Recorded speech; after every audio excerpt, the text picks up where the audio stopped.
Good afternoon, and welcome to the last lecture of the 2020 UTU season. Today we will hear from Dr. Daniel A. Reed.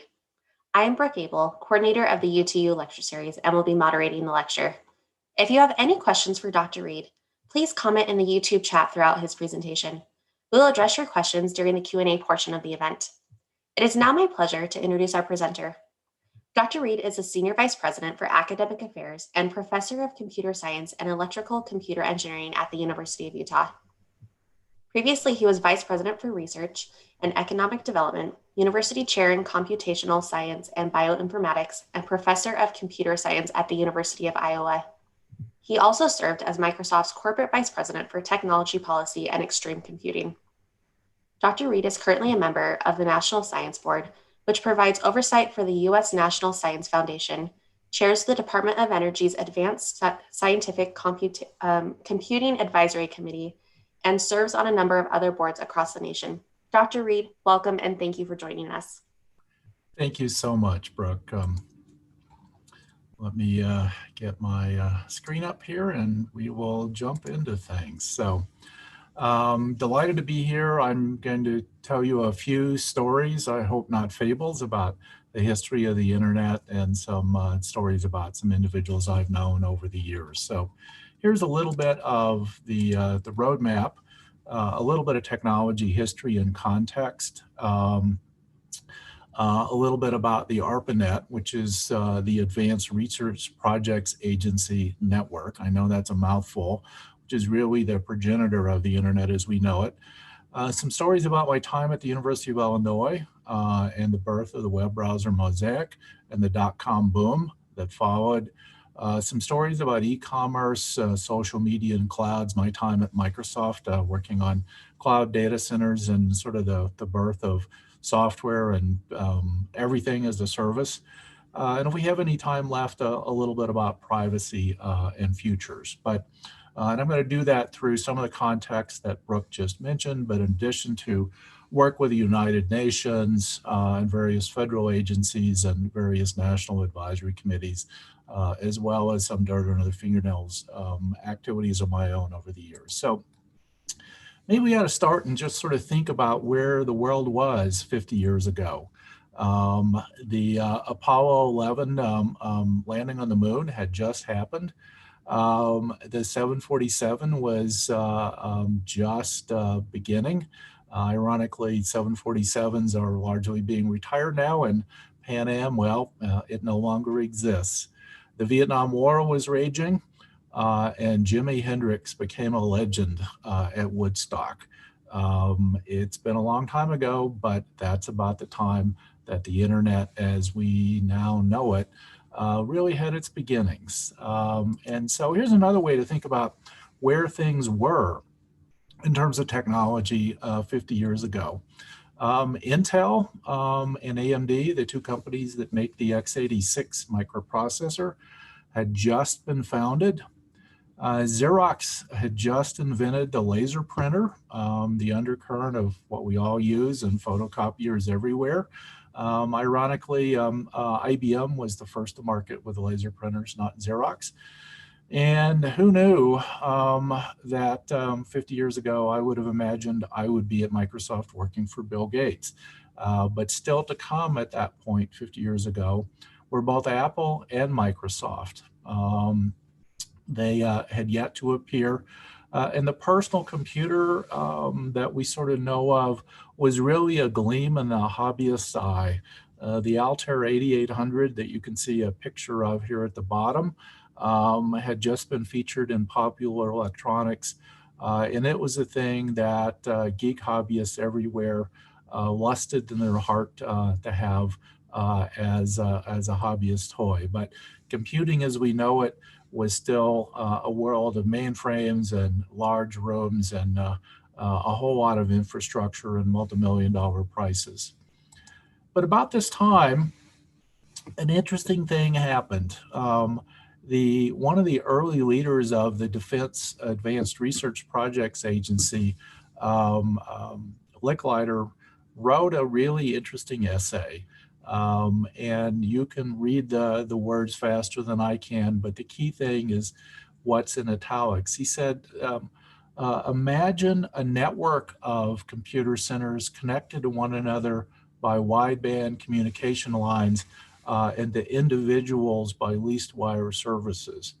That's really a vision of what we think of as the internet today.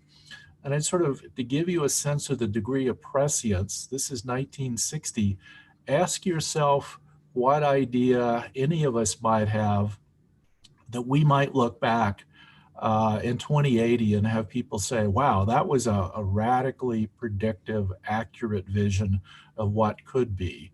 And that sort of puts in perspective the vision that Lick, as he was known among us, almost everyone in the computing community, had about what could be. You have to remember, of course, that we were in the midst of the Cold War, and one of the things the Department of Defense was asking is, how do we build a communication system that could be resilient to nuclear war? And so from what we now view as the internet, it began in some Cold War thinking about what the future could be. Now, if you sort of put that together with technology, think about what was happening in the telephone system.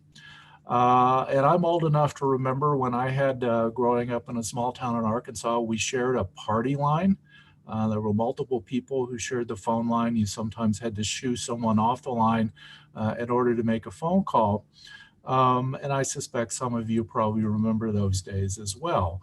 But with the growth of telephony, the number of telephone operators, those folks that when you picked up the phone, you didn't get a dial tone, you spoke to a human being and said, please connect me to this number, was exploding because the number of telephones in the US was exploding. And there was a prediction that at the rate of growth, every person in the United States would wind up being a telephone operator. Of course, that didn't happen because technology advanced and automated dialing and switching really became the mechanism that we know today. But it was an inflection point. The other thing that was true, and why am I telling you this story about telephones to talk about the internet? It's because the way the telephone system worked, when you picked up the phone and you called someone, it constructed a dedicated electrical connection from your phone to the other phone on the other end. And while you were using that line, whether you were saying anything or not, that line was not available for use by anyone else. It's a bit like a train system. The tracks have to be reserved and scheduled before trains can run unless there be collisions. The notion of the ARPANET was really to say, rather than reserving that line and holding it all the time when no one is talking, why don't we break the speech up into little packets of data and have them compete individually to reach the destination? And it's a bit like the difference between trains and cars in that each packet, each car pursues its own path. And there are pros and cons about the efficiencies of each approach and the reliability, but there are different models of how to move goods, and in this case, information from one place to another. So in the late 1960s, there was a workshop held here in Utah at Snowbird by some of the early pioneers of the ARPANET to talk about these ideas that Licklider had proposed in 1960. And what we know as the internet, with its various earliest origins, really began in 1969 following that workshop. And you will notice this was the internet, this picture here on the left in 1969. And it had 4 nodes in Utah. The University of Utah was one of those nodes. Now you might ask, why here? It's because David Evans, who was later a co-founder of Evans and Sutherland, a graphics company, had been at DARPA. He brought money from the federal government to the University of Utah when he came home to Utah. And because of Evans' connection to ARPA/DARPA, that was the reason the meeting was held at Snowbird. And it's one of the reasons why Utah was the very first, one of the very first members of the ARPANET. And the moral here, which I think is true everywhere, and it continues to be true at the U, is it's people and culture that drive innovation. The right people, the right vision, that culture that fosters innovation is what makes it possible. And so that's one of the reasons why the University of Utah has been a part of what we know as the internet from literally its very beginning. Over on the right side of this picture, you can see my friend Lynn Kleinrock posing beside what's known as an interface message processor. It was a separate computer that was used to route those packets that are the messages that the ARPANET used to communicate. And you can see even then in the late 1960s, early 1970s, the size of computers that were driving this infrastructure. And of course, it's important to remember that these computers, by today's standards, are scarcely faster than the cheesy greeting cards you can buy that play a birthday greeting at any drugstore. So computing's come a long way, and so has networking, and I'll say a bit more about that as we go on. So the ARPANET grew steadily. The only people who could use it were people who were Department of Defense contractors of one kind or another, whether at universities or at defense contracting companies. So it was not broadly accessible. It was limited to a small cadre of users, most of whom personally knew one another. And I'll come back to that in the context of privacy and security a bit later. But over a period of about a decade, the ARPANET continued to grow slowly, but very slowly, largely because its access was limited, as I said, to defense contractors and universities where there were defense contracts. And you can see that most of the connections were clustered on the two coasts, with a few exceptions in the middle of the United States. And that's how it stood for sort of a decade. No one outside a few computing geeks with Defense Department connections really paid much attention to the ARPANET because it was largely a creature of a very small subculture. There were continued advances. So what you're looking at here in this picture, the Stanford Research Institute, that's what SRI originally was, for which it was an acronym, had the idea of trying to make the ARPANET mobile and put a connection on the network that used radio communication. So if you want to think of this step-in van as an early iPhone, that's a pretty good analogy. Via the van, you could connect to the ARPANET and you could communicate, albeit at very, very low speeds. And that's pretty much how things stood for a good 15 years or so as technology continued to evolve in telecommunications and in computing. But again, the ARPANET was largely a creature of the Department of Defense. Here's kind of where my world begins to intersect with the ARPANET. One was in the late 1970s when I was a graduate student at Purdue, when academic computer science departments began to build alternative networks that could use the protocols developed by the ARPANET. There were several networks built, of which CSNet was probably the biggest of the academic networks that was funded by the National Science Foundation. I certainly used that as a graduate student. I first got an email address about 1980. And it was literally true at that point that I knew most of the people on those networks one way or another, either by reputation or personally. And we've come a long way since the notion that any one individual could know most of the people on the internet. It seems kind of a laughable concept now, but it was absolutely true then. So I joined the University of Illinois in 1984 as an assistant professor.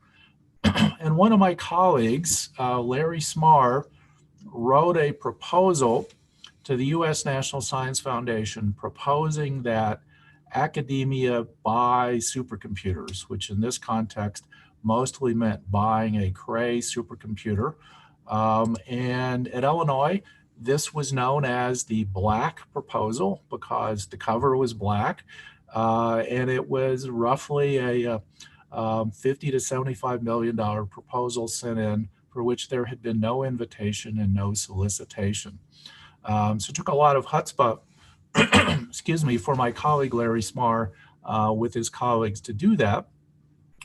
But it was funded along with a set of centers around the country. The center in Illinois bought a Cray XMP. This was the fastest computer in the world. It had 16 megabytes of memory, cost about $15 million, and it had about a 100 megahertz clock. Think about that now when we buy PCs and laptops with multi-gigahertz clock. It speaks to how far technology has come. And again, that machine is slower than the phone any of you have on your person right now. But at the time, it was a national resource for science and engineering discovery. So the National Science Foundation funded 5 of these centers, one in Illinois, one at San Diego, one at Carnegie Mellon in Pittsburgh, one at Cornell, and one in Princeton. And realizing that the users were all over the country, the National Science Foundation struck a deal to connect these centers to the ARPANET. And that extension became what was known as NSFNet, using the same protocols as the ARPANET did. But think about what was nation-scale telecommunications infrastructure at the time. It started out with the same speed as the ARPANET. That's 56 KB per second, that's kilobits per second. Those of you who remember dial-up modems, it's kind of a high-end dial-up modem speed. And then it was expanded in successive increments. T1 networks are about 1.5 megabits, which we would all find appalling for any of our home internet service now, continue to be expanded and upgraded, eventually to 45 megabits per second in 1991. And finally, after the early ARPANET nodes in 1969, for the first time in 1991, commercial entities were allowed to connect to the then beginnings of the internet. The NSF network was then decommissioned a few years later, and commercial service providers began to provide those connections. But it took from 1969 to 1991 for the internet to really have any commercial users. But again, a very small cadre of people, academia, researchers of one kind and another, and defense contractors were still the creatures of the realm using the internet. So it was still a bit of an academic curiosity, and no one else really using it at that point. But some things changed. So the network, as I said, began to expand from those original 5 sites. And you can see the University of Utah back on this network, the NSFNet in 1991. And it just continued to grow. This iconic picture, probably an icon of the early internet days, was done by my friend and former colleague from the University of Illinois, Donna Cox, as an illustration of the growth of internet connectivity. And I'll come back to the dot-com boom in a moment, but I want to talk a little bit about sometimes a legend and sometimes said a bit tongue-in-cheek and with joking, the notion that Senator Al Gore invented the internet. You'll see why that arrow is there pointing at Al's head in just a moment. It's for another picture that's about to come up. In 1991, Congress, recognizing with Senator Gore and Vice President Gore's support, recognized that advanced computing and communications were really critical to the future of the U.S. economy and to U.S. national security, passed what was known as the High Performance Computing and Communications Act. It's commonly known among geek circles as the Gore Bill, and it authorized a whole set of R&D programs to create what was called a national information infrastructure. A lot of investments in advanced networking for research across the campus, and advanced computing to support scientific discovery. At the bottom, you can see the same Larry Smarr from Illinois. together with my friend and mentor and late colleague, King Kennedy, along with Bill Joy, who was one of the founders of Sun Microsystems. We'll come back to Sun in a moment as a story, with Senator Gore in the middle. Bill and Ken were co-chairs of the President's Information Technology Advisory Committee in its first incarnation. The reason that arrow is there is because a few years later, I found myself also a member of the President's Information Technology Advisory Committee as we looked again at the future of information technology and its importance to the U.S. for research and discovery, national security, and economic competitiveness. So my point of all this story is Gore actually does deserve a lot of credit for the internet. And the early founders, my friends Vint Cerf and Bob Kahn, has said that literally no one in public life has been more intellectually engaged in helping create the climate for a thriving internet than then Vice President Gore. So he does deserve a lot of credit, and the jokes are actually not really true. Meanwhile, that's a US story. Meanwhile, in Europe, something else was happening. The High Energy Physics Accelerator, CERN, brought together a whole set of international collaborators in high energy physics. And one of the questions and issues in which I was involved as a researcher for many years is how do we support tens of thousands of researchers from around the world to collaborate when they are distributed literally all over the planet. There was a lot of work going on that in both the US and in Europe and at CERN.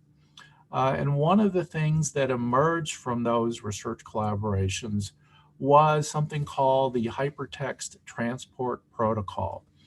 And it was a mechanism to exchange what we frankly now view as web pages, but it was the underlying transmission protocol for it, the mechanism for it. Any of you who remember using Apple HyperCard, HyperCard was really a user interface implementation of that. And hypertext itself draws on ideas that go back also about 50 years in a parallel research and development track that led to the user interfaces that we take so for granted on our smartphones, PCs, and Macs today. But that protocol emerged from CERN and became known around the world in the research community. So think about where we are now. We now have a commercial internet, albeit with not very many connections and certainly not any consumer access. We have the mechanisms to transmit hypertext, but we don't have any interface. And that takes us back again to the University of Illinois. So in 1993, Mark Andreessen was an undergraduate student at the University of Illinois working at NCSA. Eric Bina was a graduate student in computer science, and I was a professor there. They were both working on a whole series of projects at NCSA to connect researchers around the country. Remember what I said before, the supercomputer at Illinois had a user base scattered all over the country. So how do you support collaborations among groups who are physically distributed? That was what the university, along with the National Science Foundation, were investing money in trying to solve. Illinois built several different systems to try to solve that problem. The one preceding the web browser that really kicked off things was called Collage. You think about Collage, about bringing a group of things together and mashing them up.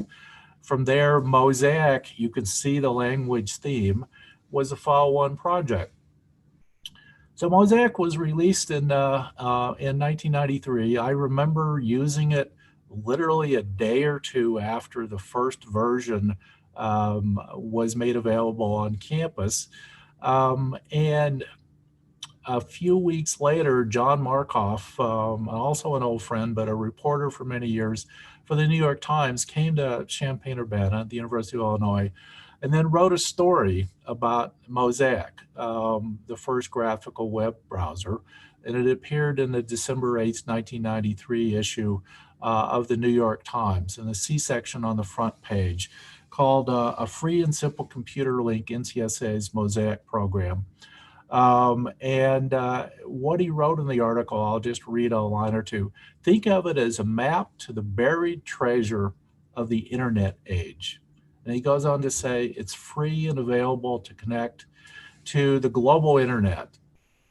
Now, at that point, remember that there were really very few other than what you might call consumer users of the internet. It spread by word of mouth around the world.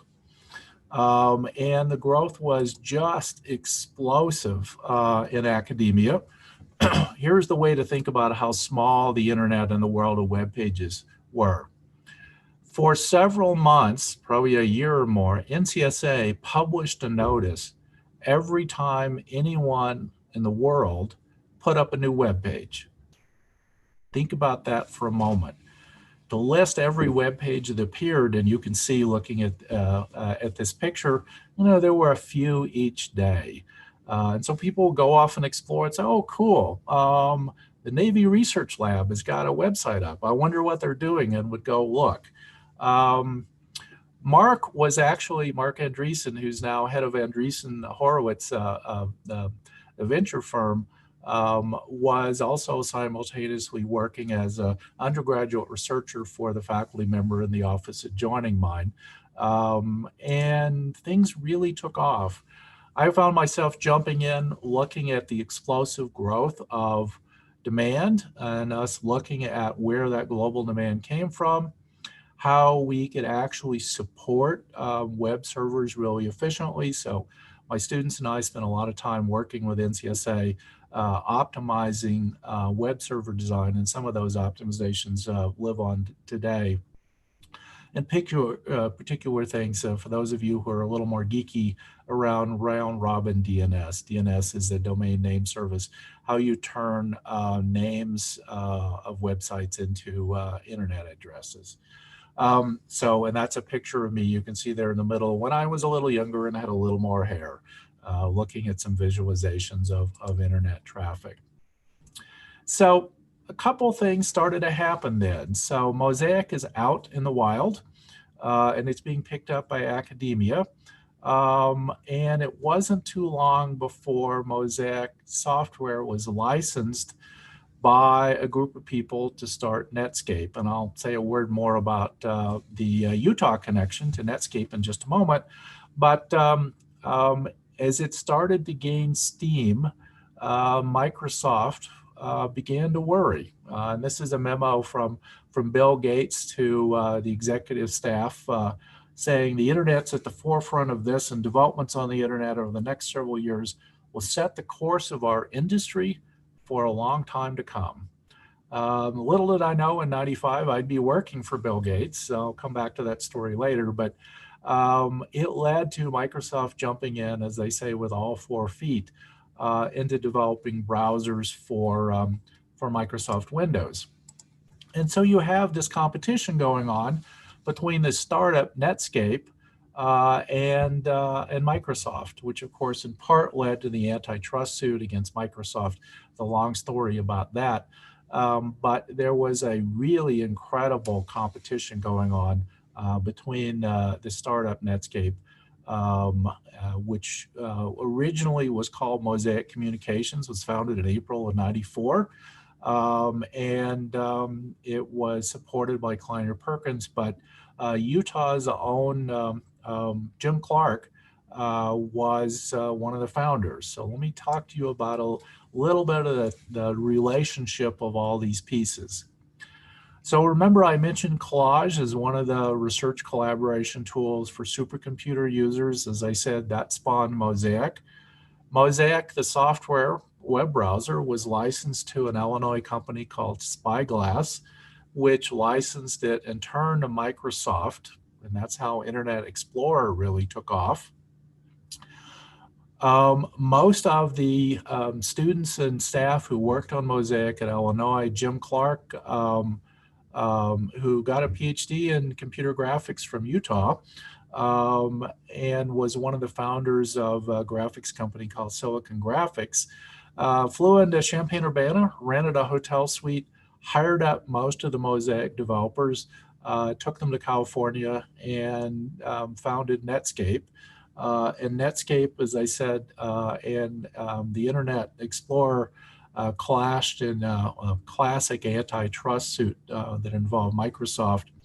And all of that was supported in part by the CERN Hypertext Transport Protocol, and all that work on the NCSA web server in turn fed off to those of you who use Mac OS and have used the Mac OS web server. Well, you can trace that back to the work on NCSA's web server daemons, HTTPD. So there's a really interesting set of connections here that involve my history and others at Illinois, Jim Clark and the Utah connection, and how it touched both Microsoft and Apple in terms of just driving radical change. So as that web browser from both of those companies became available, remember, this was the day of dial-up modems.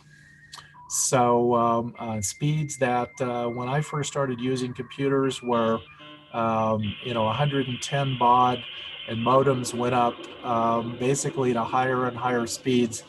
But there was all of this, and you can hear that sound of what you may remember that was. And families had to compete for a telephone line. If you wanted to connect to the internet, you had to dial up with your modem. And some of you may remember the other parallel rise, and that's America Online. Some of you may have had at one point an AOL email address. I certainly remember flying on regional airlines, and one of the things that you got with your peanuts and your soft drink was a little floppy disk that gave you some free hours of AOL Online. But the speed of the network was really one of the major limiters for the growth, but it did grow, and it did grow rapidly. It also led to early electronic road warriors, and so the whole notion of having email and being able to interact with people remotely was really an extraordinary change. But it was still fairly low bandwidth. There were a bunch of attempts to build proprietary wireless networks. I bet many of you at some point used a BlackBerry pager. I certainly did. I also had a Palm Pilot to keep track of calendar events, and I also had a cell phone on my hip. So I had a belt area network with a BlackBerry pager, a cell phone, which was slow and heavy, and a Palm Pilot for calendaring. And of course, all of those and many things have collapsed onto our smartphones today. But this was a period of explosive growth, not only in deployment of the internet, but also in terms of the investment from the venture capital community. So one of the best known examples of that was a company called pets.com. This is a plot of the NASDAQ index from 2001 up until a couple years ago. And you could see the peak of the dot-com market, what Alan Greenspan called irrational exuberance in the financial markets, and then the bottom fell out of things.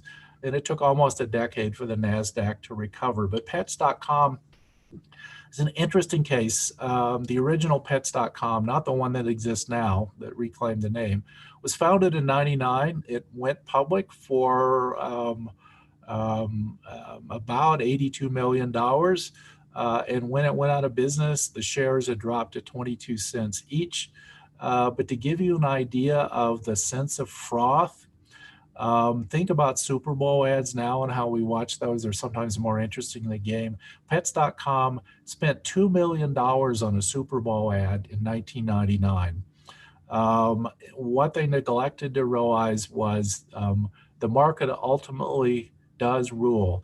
Selling an inexpensive, heavy product and shipping it wasn't a recipe for success. So the most successful market penetration that pets.com had was their sock puppet, which you can still buy on the internet. And you can see there's a little picture over there at the demise of pets.com They had a sock puppet dog that sang off key. You can still find some of those videos that are fun to watch on the internet. But the irrational exuberance after an explosive growth just collapsed and led to the dot-com boom and then the dot-com bust. But just a huge transformation wrought by the speed of the networks and the growth of the internet. So a few years later, I succeed my friend and colleague Larry Smarr as director of NCSA, and I, with colleagues, injected another bolt into the global internet backbone when we deployed what was then the fastest by an order of magnitude research network in the world and drove a lot of upgrades for the commercial internet over time. So that's kind of the Illinois piece of my story. I'll say a word or two about come back to Microsoft. So I went to Microsoft to help apply some ideas from advanced computing to the design of what were then nascent cloud data centers. So what's on the other end of your smartphone? What supports all of those apps? And how does it do so in a scalable and energy efficient way? A lot of what I was trying to do and did work on with colleagues was improving the energy efficiency in the process. So when you think of the cloud, it's not that sort of fuzzy thing up in the sky. It is a lot of infrastructure, backup diesel generators, substations, cooling systems, massive amounts of computers. And any one of those cloud data centers is bigger than the internet was even 15 years ago. Tens of thousands of servers and an internet data center from Google or Microsoft or Facebook or Amazon can easily cost $1 or $2 billion each. And those companies and others are building global networks of those to support just a growing demand for services of all kinds.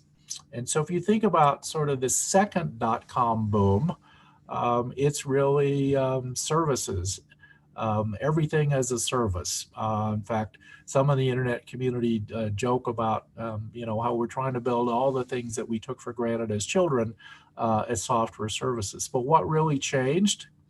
Well, remember the first dot-com boom was driven by PCs and dial-up modem speeds. We now all have, to varying degrees, high-speed broadband to our home, faster speeds to our homes than the underlying backbone connections of the internet were in the early days.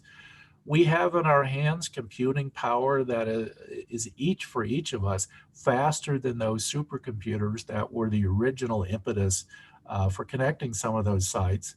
And then a rich set of new tools for machine learning and advanced AI and analytics. So just think at the number of things we now use, particularly in the pandemic, that we can order at home. I sometimes find it amazing that I can go on to Amazon or another web service and order something and have it delivered the same day.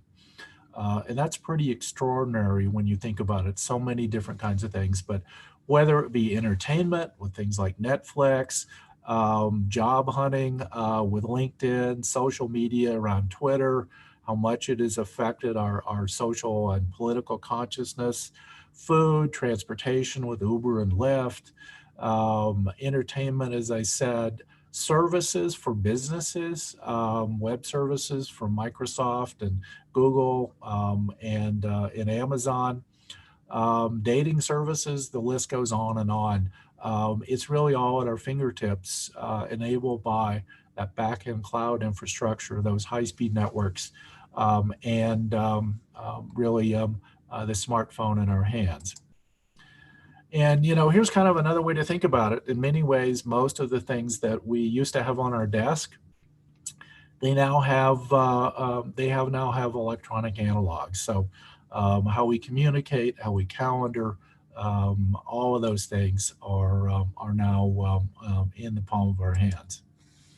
Another thing that's really happened is things are connected, the so-called Internet of Things, whether it be thermostats or Alexa, music services, smart cameras, all kinds of things. They're internet connected.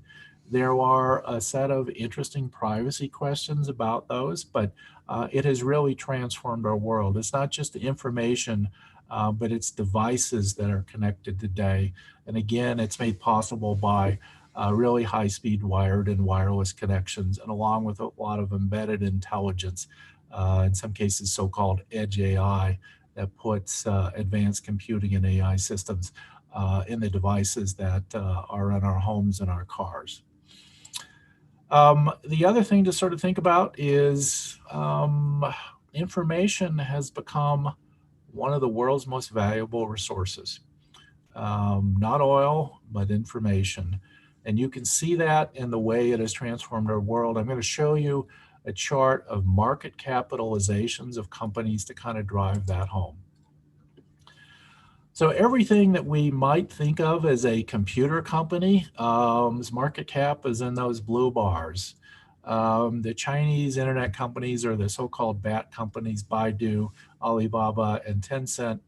And then you have the $1 trillion plus and approaching $2 trillion market capitalization internet companies. Apple, Amazon, Microsoft, and Google are all $1 trillion plus companies, and Amazon's not far behind. Just think about what that means, that the most valuable companies, not just in the computer space, but in the world, are really internet service driven companies. It speaks to how much our world has changed. It also brings a whole set of issues about privacy and how we think about information being shared about us. And so much of our sense of privacy is rooted in individual person, that your person is private, no notion of illegal search and seizure. Your home is your castle. How we think about that future, how much of it is social consensus, how much it is profound sense of legal and ethical privacy, how much of it is generational. There are important questions around all of those things. I'll just say two final things before I finish up. There's much talk about so-called 5G smartphones. It's the continuation of the internet in a different way, using wireless communications. Who controls the world of 5G in a global economic sense will have a lot to say in how so many things evolved. And there's a very vibrant global competition going on around the world around those spaces, with some interesting challenges around how we manage wireless spectrum. And I spent a bunch of time when I was on the FCC Technical Advisory Committee grappling with those. I do want to come back to Utah and say that that early sense of innovation that existed here still persists. Some of the most advanced wireless network research in the world is taking place here at the U today. The so-called Powder Project is a piece of that. But there's so many aspects of computing where the University of Utah remains a world leader in shaping what the future will look like, that legacy of innovation is alive and well here. And so as we sort of think about what the future is, we live now, 50 years later, in a global interconnected economy where information flows at the speed of light around the planet. Billions of people are now connected. Think about the fact that, we no longer think about how much it costs to talk to someone across the country or around the world. It's effectively free, so inexpensive that we give it no thought, that we can have video communications with someone in Kuala Lumpur as easy as we can talk to our neighbor across the street. Really an extraordinary transformation in those 50 years. But it does mean, as the pace of global competition continues to accelerate, how we think about empowering a new generation to be successful in that world remains really important. And it's one of the reasons why I'm back at academia to think about how we help the next generation be successful in this new world that 50 years of innovation in the internet have created. So I hope a few of those stories and some of my personal connections have been of interest. And I thank all of you for the opportunity to share some of those. And I'd be happy to answer some questions. Dr. Reed, thank you so much. Your presentation was enlightening, and the dial-up soundbite really took me back quite a while. For those of you joining in, please submit questions via the YouTube chat if you haven't done so already. Um, so, Dr. Reed, to start off, Lee Holler commented, one of the contractors for CSNet was the University of Utah. We developed the X.25 programs that were used to give 24/7 connectivity for those who wanted to go beyond nighttime email delivery. Yes, no, I certainly remember X25. I'm sorry, what was that an observation or a question? Oh, just a comment Yeah. to join in, but I just thought it was really interesting and wanted to Yeah. share with everyone. No, Um, there are lots of connections there. Absolutely. so a question that came in, how did Evans and Sutherland and Warnock help establish the U? Utah has the visualization center of the internet world. So it was really, um, if you think about the individuals and the culture, Utah, as was implied in the question, has just an incredible history in computer graphics. That's a whole other story about the University of Utah, that it was really one of the birthplaces and still is one of the leading sites for computer graphics in the world. And you can see it, both in the research and scholarship that continues, but in things like EAE, the Entertainment and Arts program, and gaming.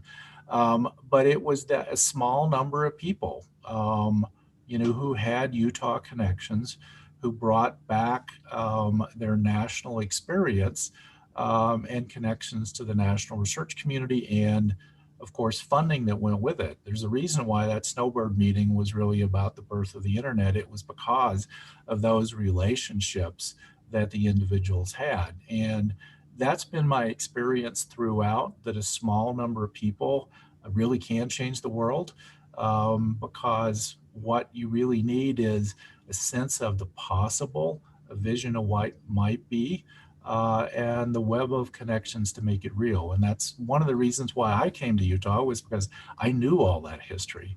I knew the internet history, I knew the graphics history, and I've had friends here for years because I knew it was an amazing place. So another question, what can people do today to protect their privacy while using the internet? So I think there's an old joke. I'm not a poker player. I should preface what I'm about to say with that disclaimer. But there's an old joke among card players that if you sit down at the table and you don't know who the mark is, it's you. And the version of that in privacy is, if you don't really know why people are giving you this free service, it's because you're the product, not the customer. In other words, people are using the information you provide. And you have to make that value judgment about, is that trade-off worthwhile to me? But I think it's important for us to think about, and I sometimes describe privacy as like this. And remember, we've had these debates for years. Think about when not digital cameras, but film-based cameras first appeared. There were huge social debates about, was it acceptable to take a photograph in a public place, right? Because you're capturing likenesses of people without their permission. So, that's part social consensus, part legal issue about what's acceptable. Some of these things are like that too. We all know that a generation younger than me are much more fluid and willing to share information than those of us who are older. But I would suggest you might want to think about privacy in kind of three ways, and then I'll add another piece. One of them is, right now, when you share something about yourself, it's gone forever, right? It's out there, and it's why we tell people, be careful what you post on social media. You can never get it back. So how do we think about bounded lifetimes for use of information? It's like, okay, you use it for a week, but that's it. So bounded lifetime is one. For what purposes can you use it, right? So it actually matters. And then the third is kind of transitivity. Just because I trust Brooke, for example, doesn't mean that I trust the people Brooke might share it with. And so that notion of how to limit spread, those are all important questions. The other one I would say is, and I whiz by this a little bit, it's not just the data, but it's the information about the data. So I had a little vignette in one of the slides which I will repeat. So if you're standing on the Golden Gate Bridge at 2 in the morning and you call the suicide hotline, no one actually knows what you talked about. But I told you a profound set of information with that metadata about what you did, that you were there at that time and where you called. So thinking about not just the data about things we do, but the metadata about things we do is another piece of it. This is a lot of where awareness and discussion takes place. The last thing I would say is our senses of privacy and what's normal and acceptable vary a lot, not just generationally, but across the world. So Europe, for some very good reasons, has much, given some of the European history, much more restrictive data use rights, including the right to be forgotten in Europe. The US and Canada are kind of in the middle, and Asia is kind of a little more on the other side in terms of government use of data. And so there's not a sort of universal, and that's what's hard because so much of our privacy notions, they are literally rooted in, I'm here in Utah right now, but I can interact with someone across the world just as easily as someone down the hall. And the rules are different in those two cases, even though it seems the same. And so that's a whole other set of issues. Is there anything you think is missing from the internet as it currently exists? Well, we just talked about one, more nuanced controls on privacy. I think there are also great questions around authenticity. So one thing I did not discuss that is a really hot topic right now are so-called deep fakes. It's entirely possible for any smart undergraduate to download software, take a few still images of me and some voice snippets and construct someone that most people would be unable to distinguish from me electronically saying anything. And so the question about what you see on the internet and whether you can trust its veracity is an important issue. I think the other one that we're all seeing is one of the challenges of immediate instantaneous communication. The great thing about it is it's democratized communication platforms. You no longer have to own a printing press or a radio or television station to be able to communicate to large numbers, which is a really good thing in the sense that it's facilitated global communication. But it also means we don't have this contemplative and reflective kind of long form communication. The immediate sound bites, the immediate tweets, sometimes it's better to think and reflect. And so that's driven a whole lot of change in our social discourse and raised the blood pressure and maybe the heat, but not necessarily the light. I don't know what the answer to that is, but that disintermediation effect is really real. Um, how do you expect the internet to transform education, both during COVID and after? Well, that's a really good and timely question. So let's think about what it has done. Um, Certainly COVID has driven a lot of homeschooling, and historically that would have required probably physical mail delivery or drop off of educational materials. I'm old enough to remember correspondence courses by mail as an education means. It has made it easy to gain access to educational resources. But frankly, we still have a digital equity issue. We have a digital divide in the country. Rural areas, many other underserved communities, our Native American communities, for example, but many of our underrepresented groups do not have equal access. Some of that is because of the way the internet has been deployed. Unlike the must carry rules where everyone in a rural place could get a telephone at a reasonable price, we have a different model for internet deployment that depends on commercial viability of service reach. So there's some equity issues that I think we have to continue to address. I think the proliferation of smart devices raises some important questions, again, about privacy and global security, the aggregation of data. But on the educational front, the thing to remember is that technologies have evolved many times, right? I mean, there was instructional television. There was, as I said, even before that, correspondence courses. There have been cycles of other computer mediated education. One of the great projects at the University of Illinois that I did not mention was Plato, which is a really adaptive education system, really some profound stuff there and some terrific people who worked on it, including Ray Ozzie, whom I later intersected with at Microsoft, but that's another story. I think what's important is technology is not it is an enabler, not an outcome. And so putting a computer in front of a child is not the answer. It is necessary and important to do that, but how we develop content, how we invest in the people who help provide education, those are the important things.